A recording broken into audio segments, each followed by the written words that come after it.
Happy Monday, everybody. Well, it's Monday for me. It's Sunday for you guys when this thing comes out. My name's Jeremy, and I am with Raw Focus, is what this podcast is called. I had to think about it. Guys, I'm in my office in Reno, Nevada right now. Sparks, Nevada. Sparks, Reno, kind of the same thing. We'll kind of mention that in this podcast as well. I'm a photographer, entrepreneur, father, husband, commercial photographer. So I shoot people, but I also have a good YouTube presence and social media presence. And I decided to create this podcast. We're talking with Courtney Meredith today, who I've known for quite a bit of time, her and her husband, Chris. Courtney's on today for Design on Edge. That's her business name. She wrote a book about the Riverwalk of Reno. If you guys haven't, you can pick that up on Amazon. And we talk a lot about family, a lot about business and Reno that's going on. She has her hands in a lot of Reno stuff that's happening right now. And so it just made sense to kind of bring her on. And I just wanted to kind of get to know her and, you know, maybe how her and Chris met, just that kind of stuff that I don't know about in life. Right now it is April 20th, 21st. It's April 20th right now. And hopefully in 10 days, I get to go out and be a normal person again, start booking shoots. But right now, we're just taking advantage of the downtime by doing some of this work right here, figuring out what the governor is going to do, and the death toll still rising. But that's not what this podcast is about. But I do want to give you guys kind of an update on where I'm at, especially, you know, if my voice changes and everything. I'm feeling good about life, but I'm starting to get bummed with PPP, with self-employment, you know, things that are happening in the news, like Ruth Chris is getting all the money, Harvard got all the money, but Steak Shack, I think that's what it's called, we don't have one here, gave back their $10 million, which is nice. We want to assume the government's helping us, but I get frustrated when they're not, and when they're giving it to the big banks and the big businesses, and just frustrated right now. But this is a lighthearted conversation, guys, today. And I do appreciate all the support you guys have done so far, checking my analytics and all that. The show's actually doing very well. It's doing better than I thought it was going to do. I always feel like Donald Trump when I say that. It's the best. It's like the most amazing. That's my Trump impression, everybody. I'm doing things with my hands. You can't see it. But if you guys are new to this, please consider subscribing. If you're watching this anyway, just subscribe. I only go once a week, nothing too crazy. If you guys can rate and share this, it'd be help a tremendous amount. I don't have sponsors yet. One day I'll get sponsors. But you can find everything that I do on my show notes as well, how to contact me, how to be part of this. And if you're interested in being part of this, let me know. I just like talking to normal people, more times people that I know, but I'd love to get to know more people. And that'll help me out a ton. So guys, this intro's done. I'm done with this intro. Thank you guys for the support so far. So without further ado, let's talk to Courtney Meredith.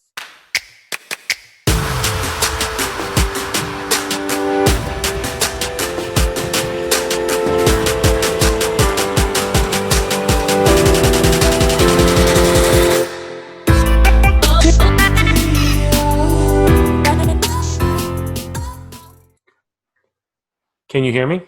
Oh, I can. Yeah. There you go. Okay. Yeah, gotcha right.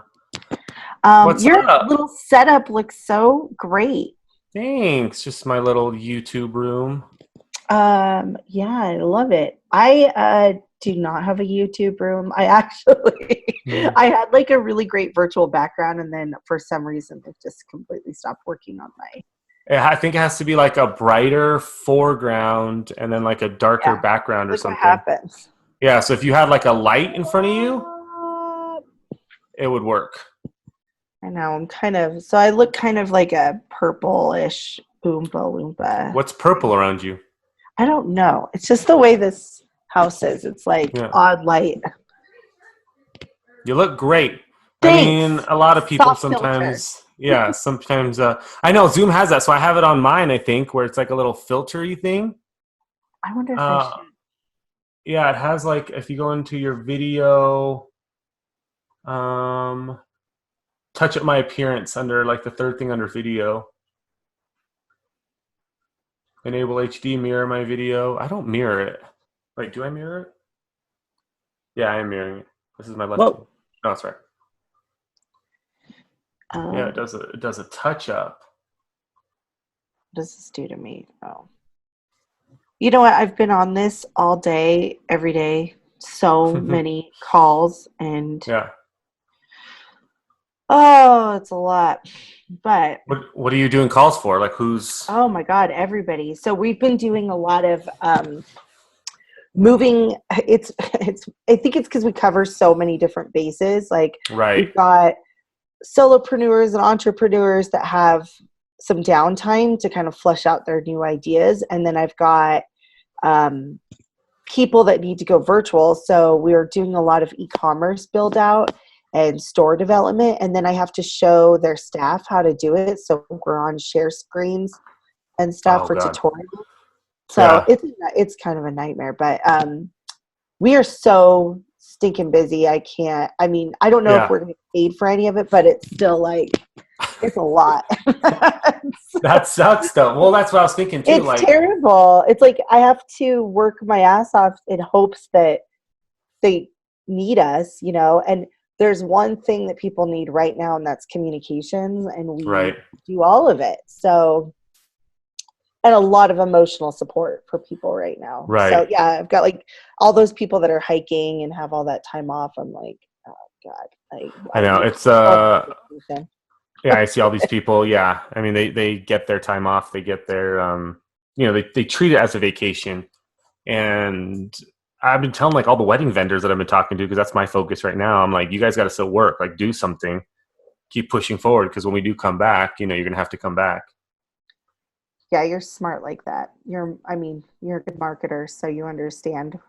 This is I kind of the just, time to put your effort into it. So, right. I just I hate downtime in general. Like even if I had like a day off, I'm like, I'm failing. And then now I have like a whole, you know, like all this time off, and it's not cohesive to my brand, if you will.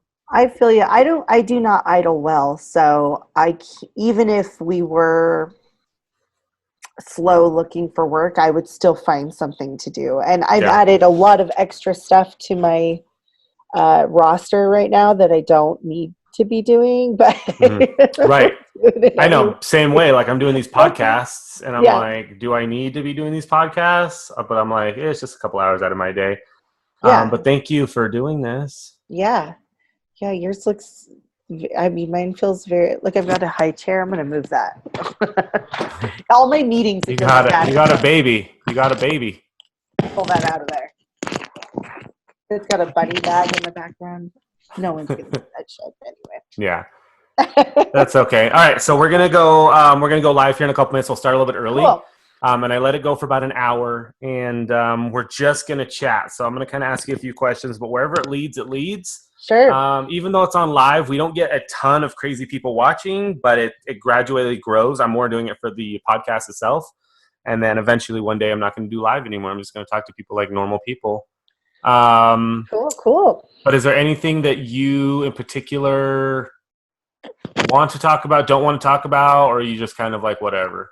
I will talk about whatever. I mean, I've been on a couple calls with people. A lot of the thing is like that I get is crisis management during this time, and then all of the community advocacy things we're part of. So I can plug those guys and stuff. Cool. But Yeah, and yeah, name drop whatever. if you want. I mean, I like that stuff. I got a call from the mayor last night, weirdly enough. Nice. So she let me in on some information that's going to be going on with what she's doing, and I think she wants me on a roundtable in a couple days. But yeah, that was That's kind of neat. awesome. That's great news. So they're actually, I mean, I don't think people realize how much we should be paying attention. Like all the work you're doing right now, people will remember it when you Right. come from this. You're going to be that much stronger. Yeah, I'm excited. I mean, we'll see. We'll see what happens when it happens. But I'm cool regardless. Yeah, you're Make it cool. happen. You're Yeah. cool. All right. Are you ready? Mm-hmm. All right. I'm gonna do a little Yeah, intro man. here. Mhm. Hey guys, thank you so much for tuning in today.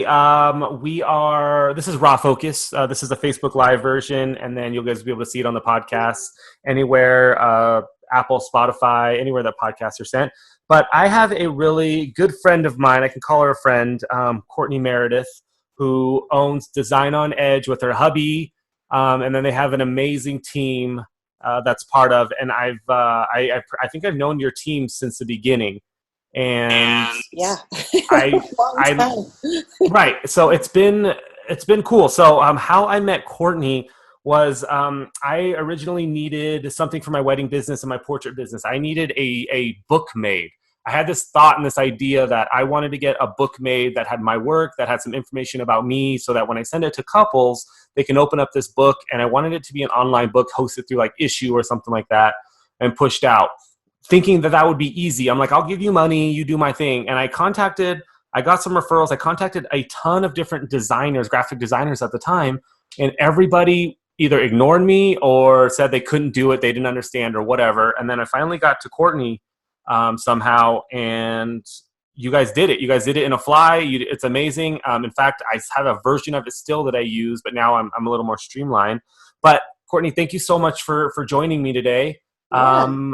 How are you guys? What are you up to? Where are you at right now?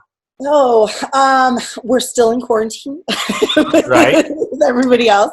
No, I'm excited to be on here today. Thanks, because it's like you said, we've been friends for a long time and have worked on just dozens and dozens of projects together. We're in a good spot. We were kind of chatting offline a little bit. We're a boutique style agency. We are smaller, but we cover a lot of communications, visual communications, Right. brand strategy, marketing, all of that. So we've had to fill a lot of niches and things that we maybe had discussed with clients that we would do, maybe 3 months from now, a year from now, have all been expedited to get done within 48, 72 hours sometimes. So we are definitely busy. Our team went remote about a week before the city started to close down businesses, and Right. we're a virtual company, so we were able to adapt very quickly, and we're idea people. So for us, it gave us a chance to really kind of be innovative, but it has been stressful and scary. And, we Right. started in the recession, and so we were a little bit equipped, maybe more than most, to kind of handle the chaos. So I mean, it was pretty, you guys feel like it was pretty easy for you guys to make that transition when everybody's like, you're going to have to take everything home. Like, I felt the same way. I was like, I can do everything yeah. from home. I obviously won't be able to shoot, but like, I can still do all my stuff via Zoom, via whatever. You guys are kind of the same way, right? Yeah, absolutely. And we actually made a lot of decisions in the last year. So on certain things like virtual proofing software, Right. virtual dashboards for us to work as a team when we're all sick or busy or wherever we're at. So, and I'm really, really grateful that we made those decisions when we did, because we were able to jump into this really quickly. Right. So the only issue we run into really is that, like, linking files or connecting files, but that's Are your clients, do they feel like, I mean, everything goes virtual. I like it because I'm a, tech guy. Yeah. Do you feel like your clients are into that, or do you get some that are like weird that like, no, I still have to come in and talk to you. I want to see things on paper. Like, do you get any drawback from that? No, I think it's because people they were all kind of forced into this world, and it's how we have communicated those, what we're going to do and how we're going to do it. There's a lot of Right. hand-holding, getting people set up on their end so that we can communicate more frequently. But yeah, I think for a lot of them, they totally did not anticipate or were prepared internally for themselves for any sort Right. of crisis like this. So, yeah, we've had to be pretty creative. I think a lot of people still want to talk it through, but so we have daily calls. We have calls with their entire staff. We're on Zoom probably 4 or 5 times a day right now. God, yeah. Yeah, I mean, I'm on it maybe like 2 hours a day, and it's a love for me. I think I definitely I just did one with a bridal association right before this, and then I had like a half-hour break, and then I just kind of sat down. But in this podcast, I'm always talking about like my introvertness, and I always find that people find that shocking that I say I'm an introvert. But like, I don't know, I get drained when I'm like, I just like being alone and like hanging out. I like just being on my computer working like at a Starbucks without having to talk to a bunch of people. So that's kind of where I'm at. Yeah, I'm with you. I mean, I think a lot of people think I'm more extroverted than I am, Right. and I'm not. I mean, I actually have been just fine staying at home Yeah. and working from home and communicating in the methods that we've been doing, so I think I was told somebody like I've been training my whole life for this. yeah. Like if a zombie apocalypse happened, like I know what's gonna like, which I feel is the next step, right? So like right now Right, we're in the right. pre zombies. There was there was like the CDC posted something, and on one of the things it had a -1, so like the death toll was up there. So like every day it would like Oh, plus plus plus, yeah. and then one place in like Nova Scotia or something was like -1. And some guy wrote like, "Oh my God, is this what I think it means? Like, does that mean that people are coming back to life?" And so I'm like, well, Terrible. I'm going to post up in a Costco or a Walmart, and that's it. Like I Yeah, live in Costco, and I'll get some guns, and I'm just going to sit there and make I'll some tell you what. weapons. Yeah, all the people that had like my dad, my family lives in Alaska, and I swear they've been waiting for this day to prove something. He's like on his ham radio with the Right? 6 month supply of food and an small armory waiting or He something. shows. Yeah, he's like, I didn't even know anything changed. That's where we're at. Um, so let's bring this back a little bit because I want to talk about business and I want to talk about where you're at with everything because I feel like you particularly are in the middle of everything. So I go to your social media, I go to your Facebook, which I tagged in this right here, and you guys are everywhere. But let's bring it back. You are married to Chris. I am making Um, this. I met you guys at the beginning. I think we actually did a photo shoot before you guys made everything for me. So that's how I kind of got to know you guys in downtown. How did you guys, I don't even know this, how did you guys meet? How are you guys Oh together? What's going on? yeah, our little story. Well, Yeah. we actually met in school, and we were in our final semester of design school, and I just by chance, like I knew of him. I was working about 2 different jobs. He was living in Truckee Hmm. and commuting back and forth, and we had classes that were crossing over. So I saw his stuff, and we're very competitive people with each other.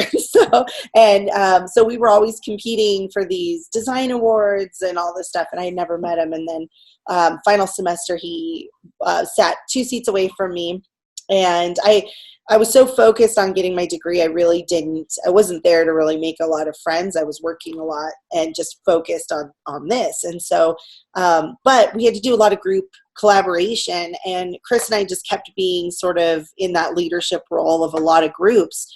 Right.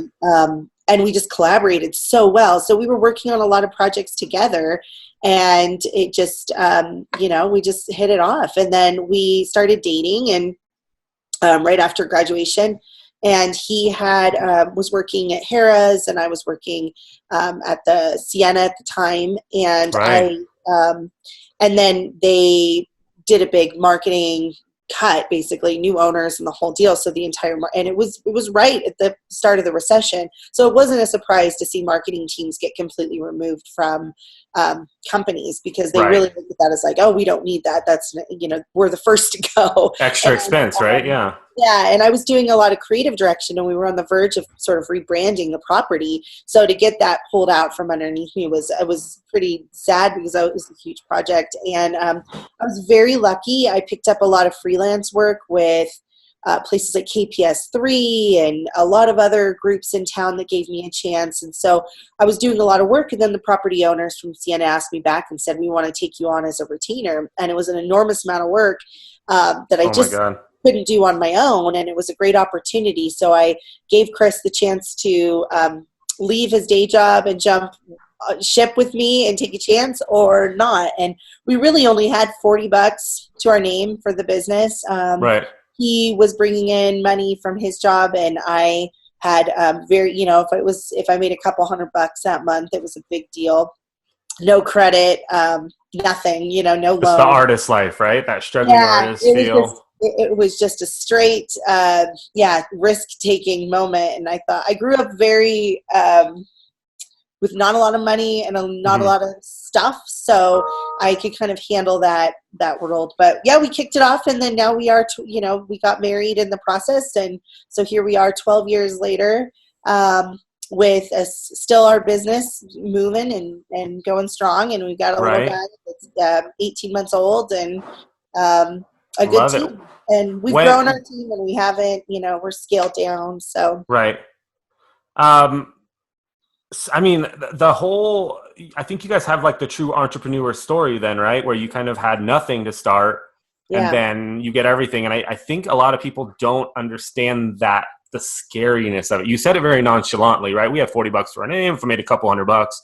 And it's yeah. like, how many people can actually do that? Because that's how I was when I first started. And then I did a transition from massage therapy into photography. Hmm. And I was like, but at that time I had kids and I was like, I have like these little kids. Am I going to be able to do it? Do you think that if you guys had to right now go through something like that, you'd be able to do that? Or is it like even weird to think about how you guys even did that in the first place? No, I think probably be able to do it. I mean, we're just filled with a lot of grit and a lot of determination. We don't give up well. I mean, there's been points, I mean, on a personal note, I mean, there was a brief period of time where I just was homeless. I had nowhere to go, and I Mm-hmm. paid my way through college.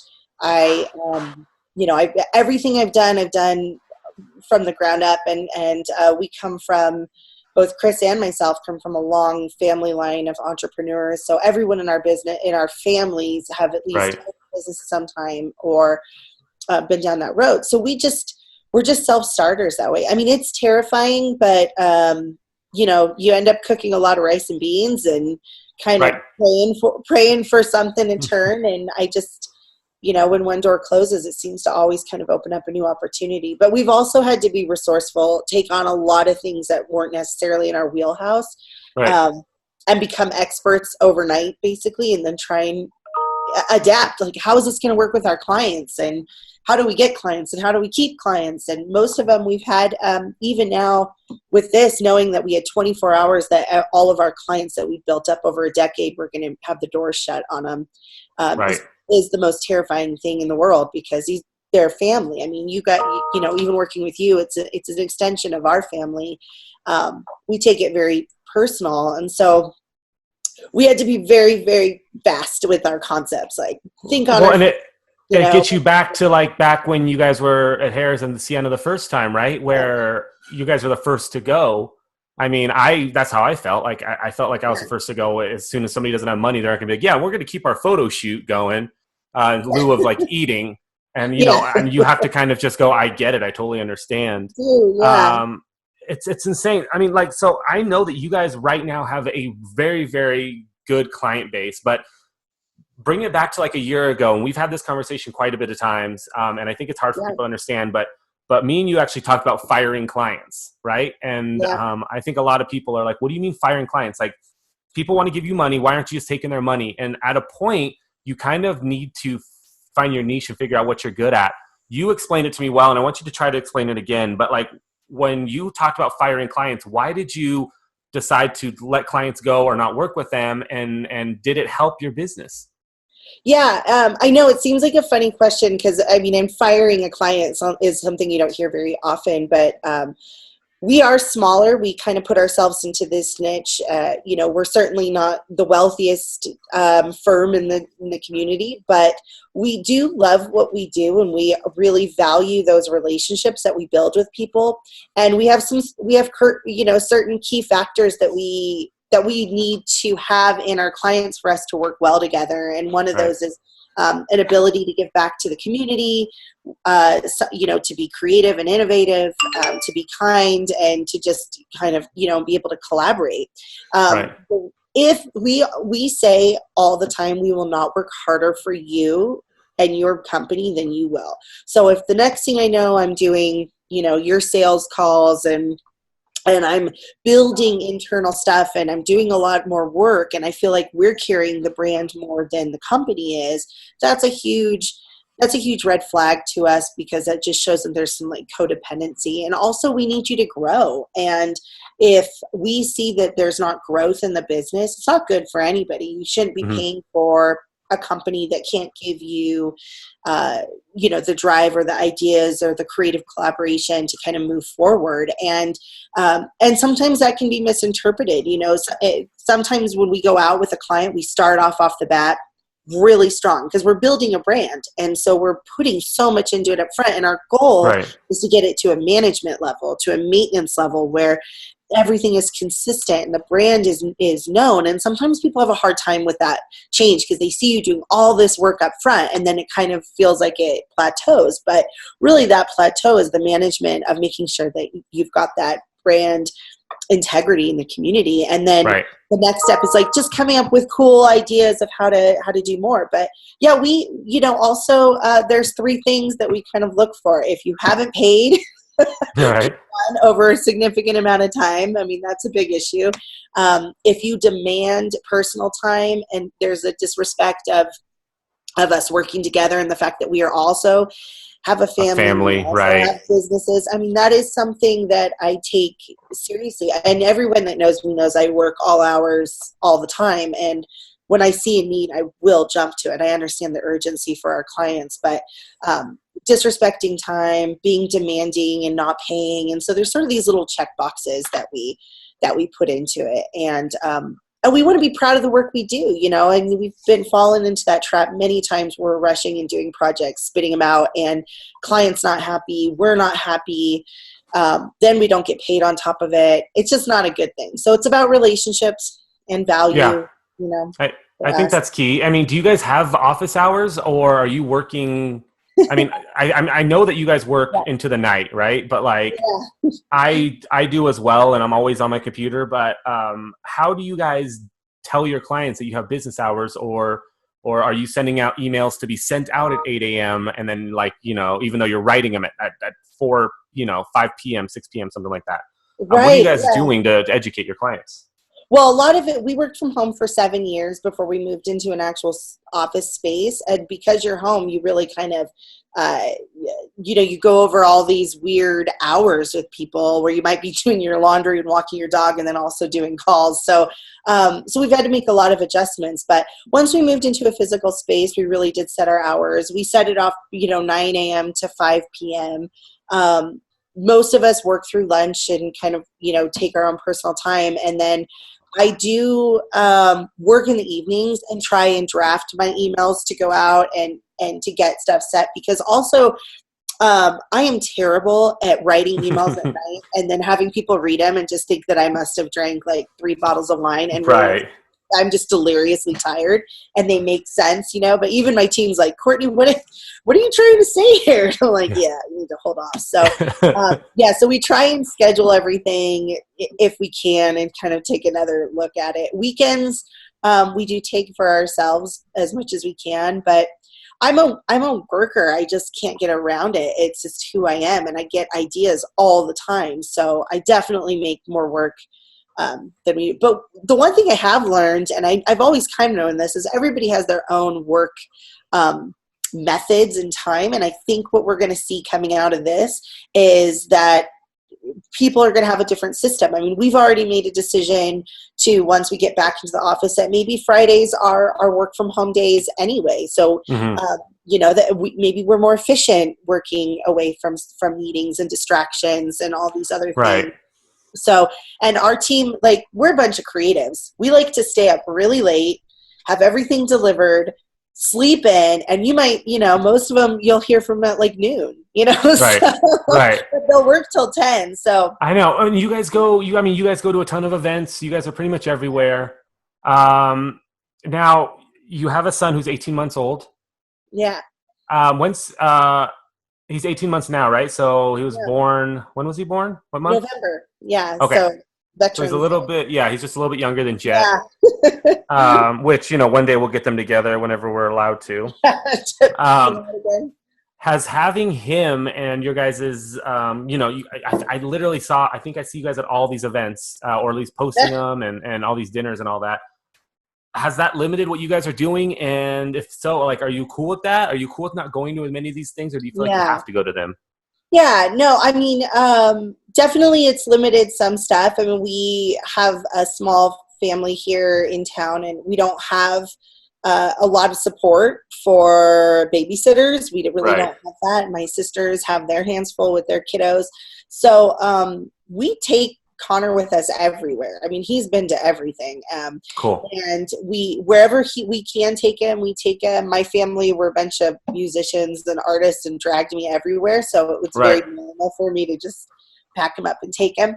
I think what it has given us, though, is that reminder of human time, because having him, when we get him after daycare, 5-ish or so, we've got those 3 hours. It's just 100% him. No cell phones, no talking to anybody, shutting it down. And that's hard for us because we are connected people.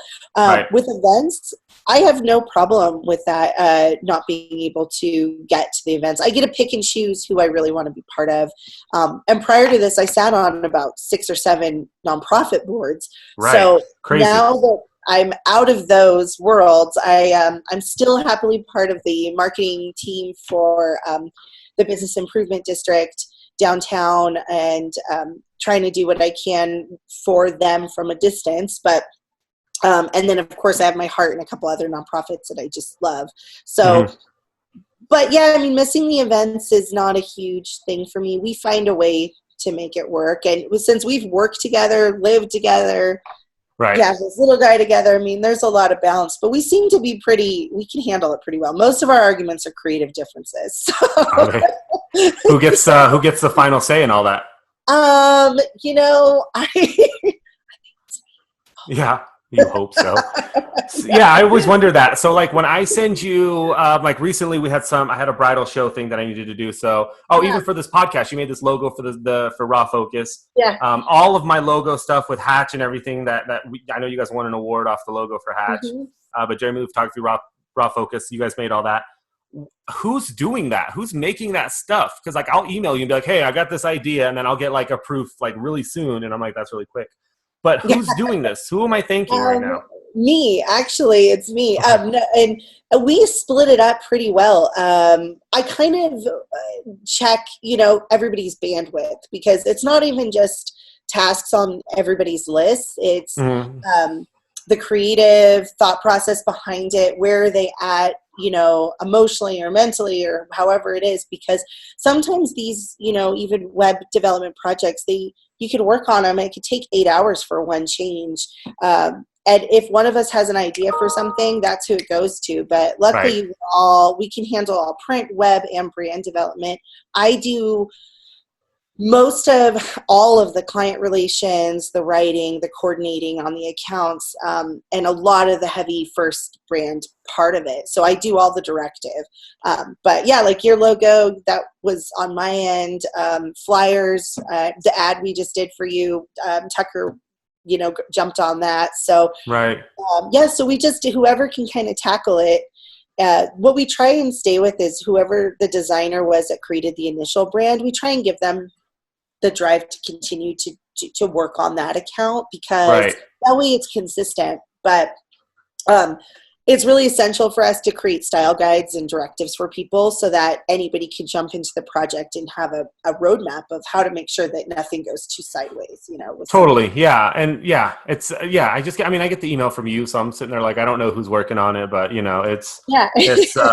always comes out good. And you guys know my brand from the beginning. So it makes it a lot easier for me now. I used to do all my own stuff, and like I hated it. I hated making PNGs. I hated all this junk, and then also it gave me the ability to go in and tweak things all the time when I did it by myself. Yeah. And I don't like that in branding. I'll be like, let me just change the color a little off gray here and see what happens. And all of a sudden now I have to like upload and change out to everything. So you guys your office is in City Hall on one of the top floors, right? Right. You guys are part of everything right now. So whenever like a newscast goes out or anything, I think of you guys. But dealing with like COVID-19, Corona, and all that, we've been in it about 3 weeks now. Yeah. How are you guys doing with everything as far as business goes? I can imagine that you guys are busier than you've ever been. Which is opposite of like a lot of people who are vacationing and mad that Tahoe has $1,000 fine right now. I know. You go up there. Yeah, I mean, I do envy the people that are able to get some breaks right now. Right. We are in the communication field, and that means visually communicating important and factual content to people. And it also means that we have to, like you said, adapt quickly.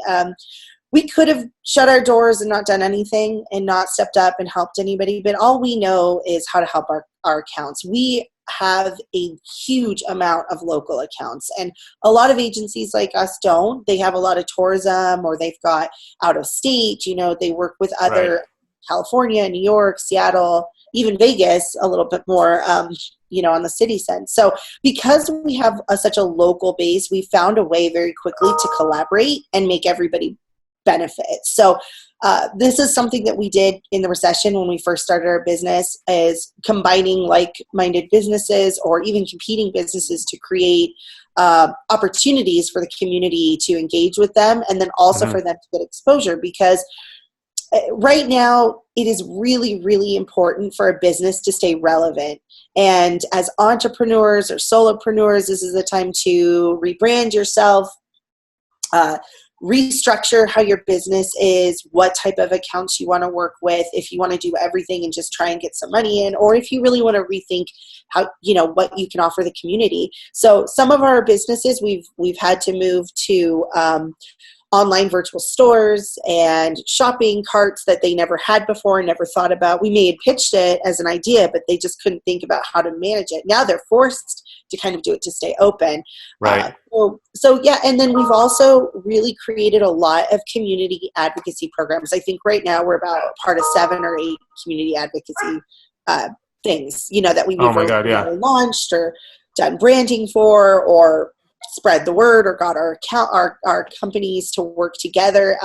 So we're really happy because pretty much all of our companies that work with us are still open today, even if they're only doing a very minimal amount. And the ones that aren't, we're using the time to focus on, just getting a lot of their internal stuff done, even if it means for us, we don't know if we're going to get paid. Which is crazy, right? Yeah, like we're working probably 18-hour days, and we do not know if they'll be able to cover us or pay for us in the next month or so. But we also know that if they don't have us, I don't know they how won't they survive. do that. Yeah, and that means doing press releases, social media, website updates, simple graphics, whatever it is to get community engagement and support, and then, like I said, stay relevant. So. Yeah, it's been pretty wild.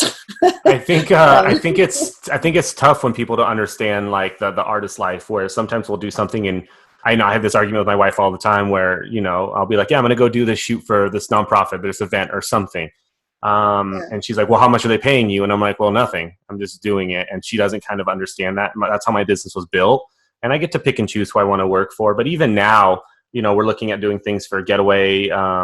They have a few things that I'm trying to get set up and shoot, and knowing that, I won't get paid for the extra work, but I want to do that to benefit everybody. And hopefully that kind of pushes out stuff like podcasts we don't get paid for, but we're doing it. And so, I mean, do you guys, is that a stressful situation where you guys are kind of dealing with all the work that you're putting in, taking time away from the family? Do you and Chris sit there and go, is this really the best thing that we can be doing and not getting paid right now? Or are you guys both kind of gung-ho as you feel the same way? It's a juggle for sure. I mean, I think that our whole team is on the same page. As we've always believed in giving service back to our community. It's tied to every little thing we do. I mean, I think for years people think that I do everything for free, which is not the case. I mean, right. Exposure. But it is good exposure. And when you're giving back to your community, I mean, every time I work with an organization or a nonprofit, that's 5 or 6 other referrals I'm going to get for good work. And I have built really sturdy relationships and done some phenomenal accounts based on my nonprofit dedication to the community. And it's who I am. It's just, it's part of, it's not like having this crisis in the community doesn't make me develop something that wasn't here before. We Right. always have been that way. And our clients are aligned with those values. So for us to transition to still giving is not out of line. Certainly Cool. there's some projects that we're putting on right now that are an enormous amount of work, and it's a juggle. It's like, whose fire is lit the biggest, and who do I attend to, while at the same time doing some nonprofit work to get that spearheaded. And so we've worked with Feed Our Heroes to try and get our accounts on board and share that message. We've worked with the Community Caregivers Initiative. We just did some branding for that and helped to spread that word. And then this week we're launching Reno Resilient, which is a really great project that we're trying to get going. And there's no money in that one. Our hope is that we can raise some funding that would go back to small businesses and individuals that are suffering from the crisis, but it's an educational platform for people in the community to collaborate virtually and work together. So we're trying to create things that have longevity to it, not just an impromptu, this is going to solve this for 3 weeks. It's Right. What can we do? Because we're not going to come out of this and everyone's going to show up at work and it's going to be fine and normal again. There's going to be a tremendous amount of continual loss and revenue, and we have to adapt as a community. And I know from my experience, through the recession, that the businesses that stayed at the front and helped each other were the ones that came out stronger because they knew they could adapt to that. Their staff was more aligned with them, and then they had better brand recognition when it all came back. We want to support people that support us. So I feel like that's important to us. So, but it is a challenge. It's a challenge. I could be, I don't know, doing yoga or running or something. I don't know. Is that what you would be doing? Yeah. No, not at all. No. I always say that. Yeah, I could be working out, but I literally downloaded DC Universe last night. Because I've been watching a new show called Titans, about the Teen Titans, but it's like the real life version. Oh, wow. So yeah, that Westworld, I'm like on season 3 right now, caught up with everything. Yeah. But we could be doing other things, people. I like that. I mean, the thing is there's not a lot of people that do what you guys do. There's not a lot of people that will let's be honest, donate their time to help others. And I think that if we can get more people doing that, whether they're in the art field or not, whether they own a grocery store and they have the extra time where they can go and help other people, that's really where the community shines. And I think we're starting to see more of that. And I am putting those people in a box. Like I am seeing who's helping others, who's doing others right now, because that's where my money is going to end up going when we get money again. Right. And not a lot of people are getting that message where, like a place that I'm never going to eat again is Ruth's Chris, right? It's like, I already know that I'm not going to eat there because I'm pissed off at them for taking all my money. I might eat there one day. I don't know how it's going to go, but they're definitely making me, I can't say that. And then I go there and post like an Instagram picture. Well, it's hard to see that stuff. Like most of our people know we work with Rounds. I mean, they had to let go of most of their staff, but they're feeding 450 healthcare workers a day, and they're not getting money for it. And to see that they applied for a loan when they're delivering milk and eggs, they delivered milk and eggs and toilet paper to my house last week, and that's a bakery. Like, to see that they don't qualify is, or even us, like, we're giving out an enormous amount of free time and work, and I don't. It's not coming back. Yeah, and it's not coming back. And I've also understood that. Like, I didn't go into thinking I'd get, some sort of financial kickback on it. But like you and I were chatting offline, I do not just sit and idle well. I have, right now is actually a really, really great time for our team because we get to be very innovative and creative, and we get to throw out all these ideas and be like, what about this? And some of them are just off the wall that in any other time and circumstance they would have never gone for. But right now we get to really like engage and do some cool stuff that's just, maybe would have never happened otherwise. And I see it being, we got to try it. We got to try all of it. Right. Right. It's going to work. And so for us, we're really like, it's just a chance to be super creative right now. And that's kind of how we're approaching it. If I sit too long and think about all the loss, I just become, paralyzed by it. This is my only way to help. And that's how we have to do it. So yeah, I agree. I mean, I think it definitely takes a person to I can't sit around and do nothing. Like in Yeah. general, like it's hard. Like even watching, I don't know if I have a disorder or anything, but even watching TV, I have to have a laptop in front of me. I have to be editing, I have to be working, and I think I've just trained Right. myself that way. And it definitely makes life a lot tougher when my wife is like, "Hey, just come and have a cup of coffee on the couch," and I'm like, Yeah. like, we're wasting so much time right now with all that junk. So, you guys applied for SBA loans, PPP, and all that stuff. We did. We weren't going to, most of the time sole proprietors, which we're sole proprietorship. And Right. but even though we do have employees, we fit into this weird box. And we were in the verge of kind of switching over a lot of our business models and licensing and everything. And never got Right. to it. So we do fit in a weird model. But like I said, it's also been a time for a lot of people to start businesses, which seems weird, but I've got some companies that what services they offer are actually going to be phenomenal for what people are going to be dealing with in the Right. next few months. So we're doing a lot of brand new projects. We just have to be flexible with everyone's budgets and what they can and can't afford. And so, long term, we don't know what this will look like. It'd be great to get some financial assistance. Something. But I'm not holding my breath, and we've been able to do everything we can to keep our team on board and paid for, and that's not easy at all, and especially when that who knows if we are going to be able to afford groceries or gas or anything in the next couple of months. Right. So but we'll just do everything we can to keep. The thought of other families being affected is what really gets me. It's not just the restaurant owners that we deal with, it's their staff and their families. And I just wish they would put more emphasis on the small business. I agree. It's tough. It is tough. Yeah. That's why I'm hoping, and I see what we can do from a small business perspective. I know we're trying to work with a couple of businesses to come up with our own local small business stimulus program in a way that can provide scholarships or checks or however, even if it's only a couple $100, virtual tip jars for their staff and blogging and opportunities. Even today, like this being on a podcast is a platform for people to share their information and what they're doing. And that is really more essential in our media scope than it ever has been. Yeah, I'm enjoying this. I learn a lot, and the reason I started this podcast was really to learn about the people. And I've said this a bunch of times, but I feel selfish because a lot of people know about me, but I don't take the second to contact them and be like, hey, tell me about your life. So learning about people is ultimately the goal of this podcast.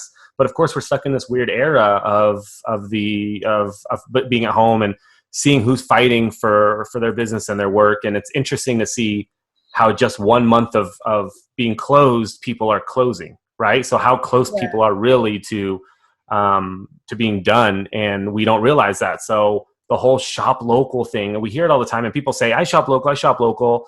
The important aspect of not going through Amazon, because I hate Amazon, FYI, if you guys didn't know, I'm anti, but for personal reasons, not for corporate reasons. They just screwed me over one time. But being able to find ways to buy local, and I do it all the time. I can do it now because I have to, sometimes I have to drive to the store or I have to drive to a place. It doesn't always come to me.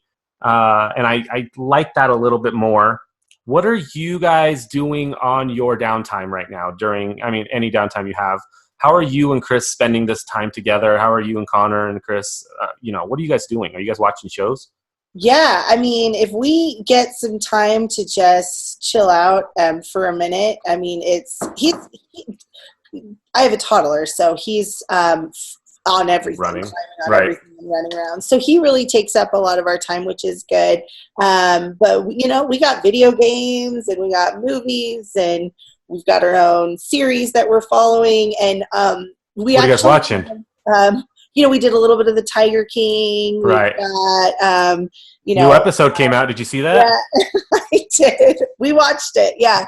Actually, and what's kind of fun too is we've been able to do, and this is through our team, Tucker on our side is great. He came up with a way for us to all play trivia virtual trivia through our Zoom, and then games Oh, pop up and questions. And so we can, on Fridays, we try and do, stuff with not even just our team, it's everybody that we've kind of collaborated with. So right. we try and break through and do some fun stuff. We have an ongoing chat that's just become really comical with lots of people. So I don't know. It's we find ways to kind of entertain, but most all of our time is spent to work and cooking. And I wish I could go out and like work on my yard and do all those things, but Right. it's a lot of stuff. And then we're also working on campaigns right now. So we do have political candidates that we are dealing with in this time period, which is not a normal campaign.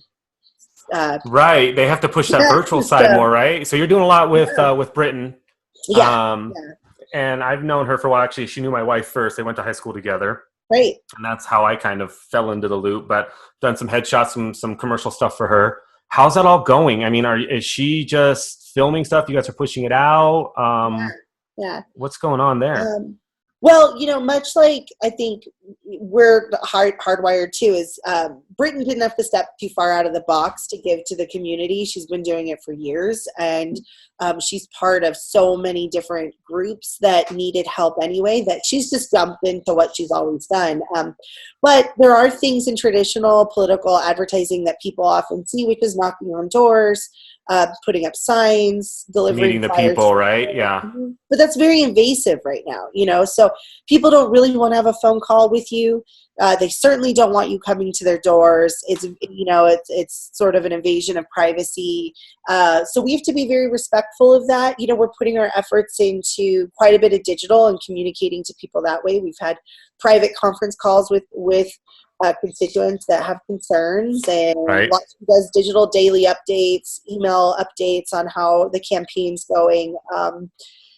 Most of the time you see a lot of fundraisers during this time period in campaigns, and but nobody has any money. So, and you really can't you can't ask for somebody to do fundraising right now. It's just disrespectful for their own livelihoods to be affected that way. So, I think candidates have to use what's in their toolbox and figure out how they work. We've had a strong digital presence, so she's just communicating to people through every effort that she possibly can through that Right. realm. So I know. I think it's tough. I think it's tough for the political side of this right now. I think everybody's just mad at everybody in some way. Yeah. And then you add social media to the post where everybody's a keyboard ninja and they can say whatever they want to say. Oh. I went to one of her posts. Yeah, I went to one of her posts, I think a couple days ago, and people are just asking stupid crap. And so I'm not part of it. Like, I'm not part of, her campaign at all. So I just started answering questions or asking more questions. I'm like, it's just these things that people don't understand. I don't understand it, but the info's out there. And instead of us attacking, let's learn a little bit, political or not. Sometimes I just get so mad at social media. Me too. And this is a hard time period for people because really they are getting so much of their information only from social media and what you would see from perhaps our local our papers and a lot of the news channels that would be covering what's going on in the political realm are not being covered right now. So really it's gonna be individuals doing a lot of research on their own. Plus we're doing mail-in ballots right now. Oh yeah, that's right. The educational curve for what would be our traditional voting demographic, and there's a huge dependency on the younger families that are home and individuals that are home in hopes that they can get their ballots in on time. And there's been a lot of challenge with the consensus stuff, Right. consensus stuff that we need for the community. So yeah, so I think we're going to see a very unusual sort of voting realm right now. Right. Well, I do hope that the mail-in also lets people vote, lets more people vote, because some people just don't, are just too lazy to go out. So hopefully this does help them rather than not. We've done a bunch of shoots together, right? We've done a ton. So you guys have gotten me a ton of shoots. You're like the lifeline of my business because I consider myself a commercial photographer. I do families, portraits, weddings, and all that. But I love doing commercial work, and you guys have given me an opportunity to do a ton. So thinking back to our shoots, which one was your favorite? What do you guys like that's kind of out right now? God, well, I love the Reno Philharmonic Pop Orchestra stuff. Oh yeah, that was fun. Pops on the River. That work that you did was just phenomenal, and I hope everybody that's watching can take a minute and go see some of these images. I think, you know, when there's that process of trying to come up with a campaign, there is a lot of creative collaboration, and we walk in with maybe one concept, and you have to have a team. And luckily, you're part of our team. You know, whoever we're photographing with, or doing videography with, or writing with. We might go in with one concept and it could turn into something totally different. And the challenges are always new. I'm very lucky in the sense that I was provided the most bizarre challenges ever, you know, to get stuff done. And then we work it out. One of the other photo shoots I think you did with Sean Carey, where he had us put sprinkles on the space, and it took for hours to get like one photo, and we won you know, some photography advertising awards for that one. We've had you do product photography stuff for our cannabis industry, for food, for, I mean, gosh, just name it. I know. We've done a ton of stuff, and I've gotten into, you know, the cannabis industry because of you guys, and that's been awesome. Yeah, the by the way. So right. And so yeah, it's neat. The only sad thing I always figure out with all this is nobody knows that we've done it. You know, I have to like tell people. But are we allowed to, you know, so can we talk that you guys are with the Reno Phil now? Yeah, we donated. That was one of those projects that we do a little bit of trade with, and there's a couple agencies in town that work with the Phil, and so that project, we just love to do it. I mean, the challenge was the golden era of Reno, and what does that mean to people? Because the golden era could be really anything, and then how does it tie into music? So by creating these like archetypes of who we, you know, I don't know, the icons of our community over these years, it's like being able to pull from that was really, really a lot of fun. And I think, you know, the best photo shoots are the ones that it's so much unexpected content that happened. And I do wish people could see the entire portfolio of work that you've established when it comes to these. They may only see one or two photos that get published, but there are 3,000. Kylie Rowe that we just are rebranding right now. Her stuff will come out at the end of this month. We just launched her site, or we're working on launching her site, and some business cards and some logo stuff. Those photos, there were 800 photos to choose from. I mean, I think we've spent 6 months trying to decide which ones are the best, you know? So, I know, it's tough. I always feel bad delivering that many, but like, you know, I do a lot of proofs, wonderful. And then you guys, that's your job, is to pick it out. But yeah, me going into, you know, I think any photographer watching this, or anybody going into a shoot like this, I am very small. I'm a super small business where I usually just go in by myself. I don't have a team that's with me. Some of the other photographer groups will have like, you know, 3 or 4 people there. And for me, it just kills the vibe of my mind, because I need to sit and focus. Luckily, you guys, you know, you have your input, you have everything that's going on, but you basically just say, do what you got to do. This is what we need, and I'm allowed to play. And ultimately, I'm always in awe too. The ones we did for Pops on the River for this year, and hopefully that's still going on. We don't know yet. But the images, when they started showing up on the page, I was like, holy, I can't believe I shot those. Because in my mind, I'll see stuff like that, and I'm like, oh, it'd be cool to do something like that. So I have an archive of commercial images that we've done together, even back to Sean's, back at the second hatch that we had, that I'm still going to go through and edit and play with. I just, you know, now I have the time to do it. So it's on my little backlog thing. But it's super cool. You got to trust your artist, I think. We see that kind of go. And that's because we trust you to understand what we're looking for. And we have different projects that maybe will fit different photographers, or different agents, or different account type photographers that they work with, that they prefer. And we've had some really bad photography experiences with other folks that just did not get the vision. And then there's been ones that just hit out of the park. But I, as a creative myself, I really need to trust the person that's behind the camera, because we could set something up and I walk away with one image, and then what you give me is something totally different. Working with you, you're able to give us a really great broad range of people, food, pets, plants. Oh my God, yeah. We had to put peanut butter on a window one time and get a dog to lick that peanut Yeah, butter. I know. I actually love the ones that you posted. It was like, this makes that, because I wish sometimes people could see what we had to work with behind the scenes to get this really cool end project, Right. Yeah, and it worked out pretty well for them. Actually, the second shoot that we did for Rounds with Flower and all that, which I want to go and re-edit for myself, that turned out really gritty and cool. But I love that style of shooting. I did something similar for Pokey King about a month and a half, 2 months ago, before everything happened. Court, we have like 10 minutes left here. Sure. What I want to talk about is a couple things that people may not know, that you guys wrote a book. Like one, or how many books have you written? We did. And oddly enough, and I have to give a shout out to AJ and Don Abbott. They both plugged my book this week. But Chris and I wrote a History of the Riverwalk District. It's the first focused sort of pictorial manuscript on the Riverwalk District. We've been with the Riverwalk for 10 plus, gosh, I don't even longer than that. I think probably 15 years I've been working with them in one capacity or another. Right. When nobody would call it the Riverwalk. So that's it's like in my DNA now of it. But it's a cool book. It's people can find it. It's actually at Walgreens, Costco, Amazon, Barnes and Noble. What's it called?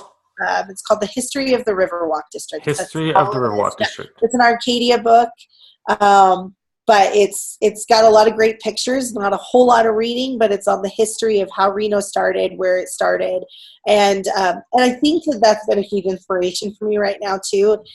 People forget that Reno has always been on the verge of reinvention, and we just are. We're just filled with grit and glamour and grandeur, and then we get in there, and there's been fires and floods and earthquakes, and you name it, and the bridge fell 1,000 times before they built it and made it sturdy. So the fact that we are here still together, that our offices are downtown, making sure that these businesses survive, I think is essential to me.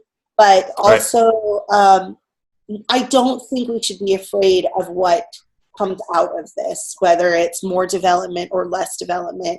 I just think that we have to trust that we've always been able to survive, and that we will always rebuild ourselves. So, so that book is kind of, I think, is more important now than it ever has been before, to look back on the past and say that, we shouldn't forget. And I always make an inscription that says, that the photos of our past kind of lead the way, so we know what to do for the future. So I think I think it's just unique to see where we're at. I love, seeing the bridge now and what it looked like 40, 50, 60 years ago. But also, with reinvention of Reno, I'm born and raised here. So I've seen it, what it's become. When I was a kid, my first car, I used to remember driving downtown Reno with a very loud, souped up, Honda Civic. And I 20s, I would be, drinking at downtown and all that. So just kind of seeing it progress and grow. And I know Reno differently than a lot of people know Reno. And so the reinvention right now of everything, I think, is amazing, where we're turning into, the foodie town, less about the casinos, less about the smoking, the gambling and all that. Although I do love that everything Reno has to offer. I just listened to that podcast, The City, and I got mad at a bunch of it. And then I got mad at stuff I didn't even know that was happening. And then then they brought it around. So that's a really good podcast, just to kind of, season 2, they talk about Reno and stuff that's going on with the strip clubs and stuff.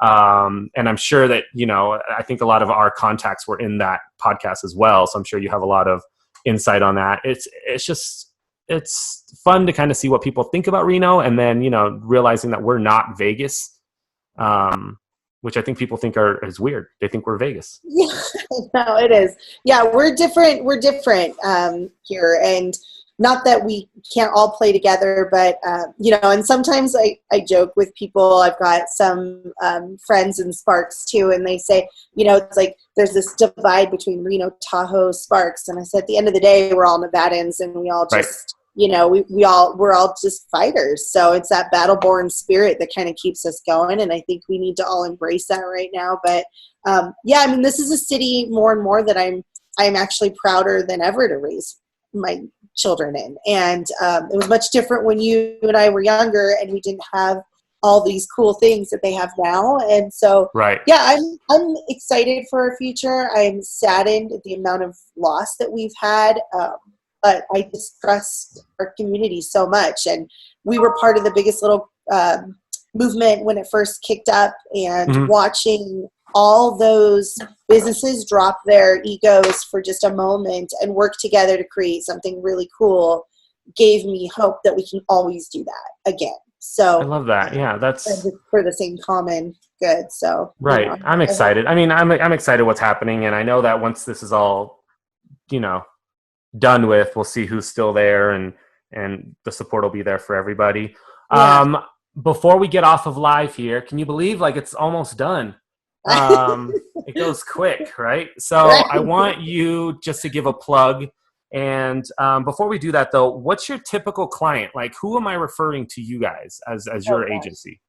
Yeah, usually we work with people that are just starting out a lot of the time. So it's a lot of brand development from the ground up, and that's creating your logo, maybe if it's in the name of your company, the packaging, web development, the whole voice of your business, and then how are you going to communicate to your demographic, your community, whether it's business to business or from the business to the consumer. So we really pride ourselves on that creative aspect of it.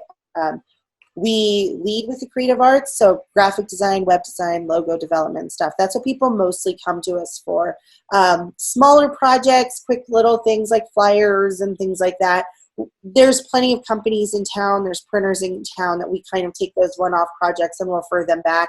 But we also we just do huge campaigns and community projects that they need us to connect the dots on a lot of different people. So that's pretty much the best, kind of roundabout way of doing it, is that brand design and strategy for people, and then communicating that story to the public. I love it. We are also trying to rebrand ourselves right now. So we're trying to rework our logo and redo our website and do our own stuff. But it is very difficult having everybody separated and in the current climate we're in. But you can find us at designonedge.com. Follow us on social right now. We're pushing out work still, and that's how we like to share what we're doing. But we're a bunch of creative introverts that, like to help the community best we can. So I love it. Love pizza and whiskey, and that's kind of our jam. So awesome. All right. Well, we're gonna pop off of live. Courtney, I thank you so much. Stay on the line though. Don't leave. But I appreciate you doing this. You guys are super inspiring to me. Just everything you guys do. I think everybody to you. In fact, I think I referred somebody last week to you. Who's working on a modeling portfolio. Yeah, thank you. So we'll get her going. But no, yeah, you guys literally have built my commercial business, which I'm super grateful for, because that's ultimately what I wanted to get into. And instead of me having to go to different design agencies, different advertising agencies, and all that, I get to focus with you guys, and that's all I really need and want. So we get to do a bunch of stuff. We get to go to Tahoe in the middle of October and jump in the water. And I do feel guilty for some of those projects, but you always do a great job. So. Yeah, it's just cold. It's just everything's cold. But I do love doing stuff like that. And, I know that when everything kind of breaks up again, we're going to go back and do more stuff like that. But yeah, so I appreciate it. So we're going to pop off of live. Say bye to everybody. Bye, guys. Thank you. Stay well. Thanks so much for watching, guys. Stay motivated. And we're off. Thank you so much. Thank you, Jeremy. That was awesome. How'd it go? I think it went good. I just was talking to you, so I didn't pay attention to anything else. That's perfect. Yeah. I would have gotten sidetracked. So yeah, thank you for letting me come on. I think it's awesome. I've been telling people, because we help Getaway get virtual things started. Right. And in the media front right now, of people trying to advertise or get their information out, it is really hard. So to have platforms like what you're doing is it makes a huge difference. And people will remember it. I know they do. They just remember it, who stepped up. And it's been fun. It was just one of those things where like I listen to a lot of podcasts and I'm like, I would like to do a podcast, or at least I talk to a lot of people. And so how do I kind of push this forward? So with the downtime, I've been doing a ton. And it's been fun just to kind of get to know people, but also, being able to use my social to push things out, as much as I can. And Facebook seems to be my number one thing. I think hopefully one day Zoom will allow me to live to like a bunch of different things at once. And then that'll make it even better. Have to. Yeah. They should. Like Mevo does it. There's like Restream that does it. But they're all subscription-based services, and I'm not going to pay for another one. But Zoom makes it so easy for me to pop on there. You know, we're in the same boat too. And it's a different time right now, but I think it's great for people to share what they're doing. And the video is huge because we still have to have that human interaction, and just seeing regular face posts isn't great. And the engagement is so stinking high right now. Like I can't. Yeah. I mean, everybody that I have doing something, it's like, okay, go online and do a video, do this and that, but you know, be different about it. So like the Arena Resilient thing that we're trying to put together it's a handful. It's a lot more work than we probably should be doing, but I do see it kind of working out down the road, to where it's going to have some longevity. So it's, you know, like I've got a girl that does SEO. Her whole business is SEO and PPC campaigns. And she's doing a video on jewelry making. And I just think people connect better right now. Like when I'm watching the news and I see somebody, you know, on the, you know, morning news going from their kitchen and they're doing their broadcast, it's kind of neat. Like they're real people, right? We're focused on we're focused on that personality. Yeah. Dogs barking and you're like, fuck, we're all the same. Yeah. I agree. And well, that's how I built my business. Like all my, like, you know, when I YouTube or when I do whatever, I'm not like heavily editing myself out of it. I'm like straight video, let's go. Cause I don't have time to do it, but also I'm like, this is me. And, you know, sometimes these videos I get like 2 views. I'm like, I'm not going to spend all that time onto this. And so that's kind of where we're at. And I think as long as people know that we're real people, it makes everything a lot easier. Especially, it does. Cool. Thank you. So what are you guys doing the rest of the day? Working. I got 4 websites I got to finish. We had to move Round's Bakery site to the online store, and then Wild River Grill to an online ordering thing. The Automobile Museum site had to get moved. Pioneer is like, we're just doing whatever free work we can do for them. They let us go, which made sense, obviously. And then they had to cancel and refund every show they had. Are they going to bring it back, you think, like once everything kind of settles up? I think so. I think if they can find a way to get us back in, they'll do it. Because we had so much stuff we were working on. So I told them we would just finish it up for free through the month and get whatever done because they just need it. And then we started working with Hall and Rye right before this and redid their whole logo. And she's been on hold because they've had to close everything. Wow. So it's strange. And then I just got like a luxury auction company and then a home equity company, both hired us to do some web stuff. Getaway, we launched their website. So it's like all of that. And then also, you know, the political stuff is nuts right now. So I have to be all, you know, it's just nuts because people, it's like, I don't know, it's just nuts. I mean, but it's, you know, one day at a time, hopefully one thing, hopefully all the hard work happens now and then, you know, everything is just focused later.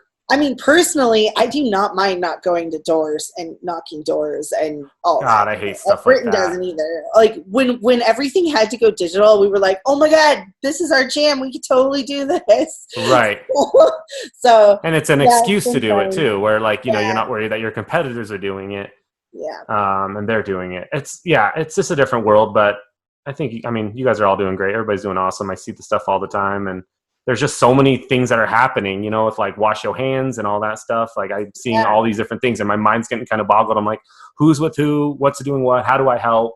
You know, it's timing too, which is the one thing that I understand, at least from like a communications part, is like you only have a small window of time to get out there, right? So anybody that stepped up in the first week and a half, 2 weeks, that kind of did a community project, those are the ones that get covered. And then everything else seems like it kind of gets buried underneath it. Not that it's any less important, but and it's also because people aren't together. Like, you have to tag all these people, like you getting the right folks on your show that are connected and sharing it. I mean, it's collaboration with value, and that's the key to, like, I mean, we're sitting from our kitchen and people are like, oh yeah, you're everywhere, you're connected to everything, you're getting tagged in everything, and half the shit I'm not even part of.